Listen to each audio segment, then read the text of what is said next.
আসসালামু আলাইকুম। অনেকেই আছেন যারা হচ্ছে কানেক্টর তুলতে পারেন না, তুলতে গেলে আপনাদের হাত কাঁপে। তো আসলে কি পরিমাণ হিট রাখতে হবে, কত টেম্পারেচার রাখতে হবে, এ বিষয়ে আমি আসলে আপনাদেরকে সুন্দর করে বোঝানোর চেষ্টা করব। তো যখনই আপনারা কানেক্টর তুলবেন উপর থেকে হিট দিবেন, এটা আবার আসলে চার্জিং পোর্টের মতো নিচ থেকে কখনোই হিট দিবেন না। উপর থেকেই হিট দিবেন, কিন্তু এই কানেক্টর কখনোই গলবে না। তো এটার জন্য একটা পরিমাণ মতো আপনাকে হিট প্রয়োগ করতে হবে। তো দেখতেই পাচ্ছেন আমি কততে হিট দিতেছি, 284, 85 বা 280-র মধ্যে আপনার রাখলেই হবে। তবে অনেকের কাছে মনে হতে পারে যে হিটটা অনেক বেশি, তবে আপনারা যদি প্রথম থেকেই খেয়াল করেন যে আসলে আমি এখানে যে পেস্ট ব্যবহার করছি এটা কিন্তু অনেক বেশি পেস্ট ব্যবহার করা হয়েছে, যার কারণে হচ্ছে এই কানেক্টরটা কখনোই গলবে না। তো সেই জন্যই হচ্ছে 280-তে আসলে আমি হিট করলাম। আর এই হিটে কিন্তু একদমই আলতোভাবে আপনার কানেক্টর চলে আসবে, এতে করে আপনার কানেক্টরে কোনো প্রকার সমস্যা হবে না।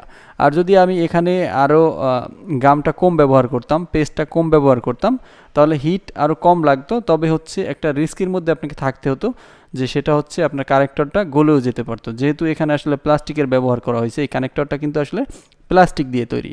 তো সেক্ষেত্রে আমি মনে করি যে আসলে খুব দ্রুত উঠানোর দরকার নয়, আমরা একটা পর্যায়ে হিট রেখে হচ্ছে আমরা বেশি করে হচ্ছে এই পেস্ট ব্যবহার করব, আর খুব সূক্ষ্মভাবে হিট দিব।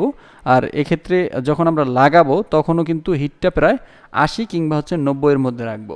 আমি এখানে হিট মাত্রাতিরিক্ত দেই নাই, তবে হচ্ছে এখানে পেস্ট বেশি ব্যবহার করছি, যার কারণে হিটের যে প্রয়োজন যেটা ছিল সেটাই আমি আসলে ব্যবহার করার চেষ্টা করছি। তবে এখানে 250-এর মধ্যে হিট দিলেও আপনার এটা তুলতে পারতেন, কিন্তু আমি পেস্ট যেহেতু বেশি ব্যবহার করছি, সেক্ষেত্রে যদি আরও 10 বা 20 হিট বেশি দেই, সেক্ষেত্রেও কিন্তু তেমন কোনো সমস্যা হবে না।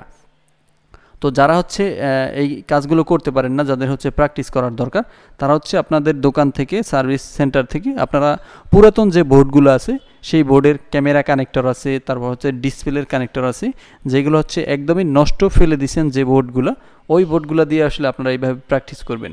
দেখতেই পাচ্ছেন আমার হাতে যে বোর্ডটা আছে এটা কিন্তু স্যামসাংয়ের একটা বোর্ড।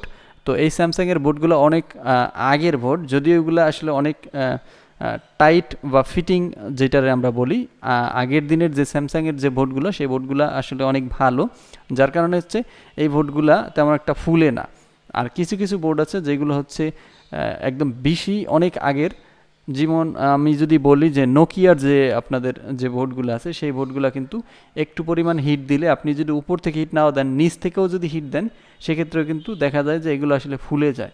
তো সেই জন্যই আসলে বোর্ড বুঝে আপনারা হিট দিবেন, আর হচ্ছে প্র্যাকটিস করার সময় আপনারা আসলে এইভাবে প্র্যাকটিস করবেন, বেশি করে আসলে আপনারা পেস্ট ব্যবহার করবেন। তো যদি ভিডিওটা ভালো লাগে তাহলে অবশ্যই আমাদের